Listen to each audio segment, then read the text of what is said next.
اپن کو تو ابھی کے ابھی چاہیے۔ اس نے پسٹل کی نال حیدر کے سینے پر رکھ دی تھی۔ ریاض کا چہرہ پھک پڑا۔ تیرا دماغ خراب ہو گیا حیدر، دے اس منحوس کو وہ نکلی فون اور دفع کر اس کو یہاں سے۔ وہ دبے دبے غصے سے بولا، گولی مار دے، فون نہیں دوں گا۔ وہ تو جیسے اپنی بات پر اڑ گیا تھا۔ اوئے گولی مار اس کو، نہیں ختم ہوتے اس کے ڈرامے۔ ریاض نے بھی غصے سے کہا جب یہ آگے جانے والی بائک دوبارہ ریورس ہو کر پیچھے آ رہی تھی۔ چپ کرو تم دونوں۔ وہ نے گھورتی ہوئے ریاض کی بائک میں لگی چابی نکال کر وہاں سے دوڑ لگا چکا تھا۔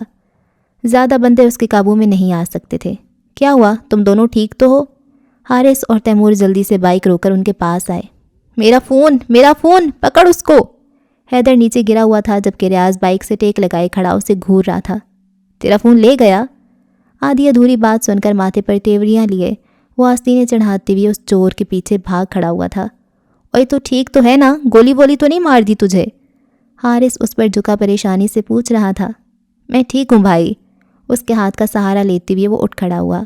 جبکہ اس نے گردن موڑ کر اپنے پیچھے اندھا دھند آتے اس لڑکے کو دیکھا تو گھبراتے ہوئے چابی اس کی جانب اچھال کر اور بھی تیز دوڑنے لگا تھا۔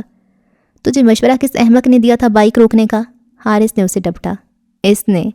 حیدر نے فوراً سے اس کی جانب اشارہ کر دیا۔ اسی نے کہا تھا کہ بائک روک دے، شاید کوئی ضرورت مند ہے۔ اور وہ ضرورت مند تم دونوں کو ہی قریب کر کے چلا گیا۔ مجھے نہیں، صرف اسے، میرا فون تو بچ گیا، شکر اللہ کا۔ دونوں ہاتھ اٹھائے وہ تشکر سے بولا، حیدر سوری یار، یہ چابی تو مل گئی لیکن فون نہیں لا سکا میں، پتہ نہیں کدھر غائب ہو گیا وہ ہامتا کامتا وہاں آیا تھا۔ کوئی بات نہیں جانی، میرا فون میرے ہی پاس ہے، وہ صرف چابی لے کر گیا تھا۔ اس کے اطمینان سے کہنے پر تیمور چونکا۔ تو بیکار میں اس کے پیچھے کیوں بھیجا مجھے؟ چابی تو دوسری بھی بن جاتی۔ ابھی اس نے مجھ پر پسٹل تانی تھی، مجھ پر، حمزہ حیدر علی پر، ایسے ہی جانے دیتا میں اسے؟ وہ تو جانے کیا کیا کہہ رہا تھا لیکن تیمور ایک ہی بات پر اٹک گیا تھا۔ پسٹل؟ اس کے پاس پسٹل تھی؟ ہاں، اور وہ بھی اصلی۔ اور تو نے مجھے اس کے پیچھے بھیج دیا، اگر وہ مجھے گولی مار دیتا تو؟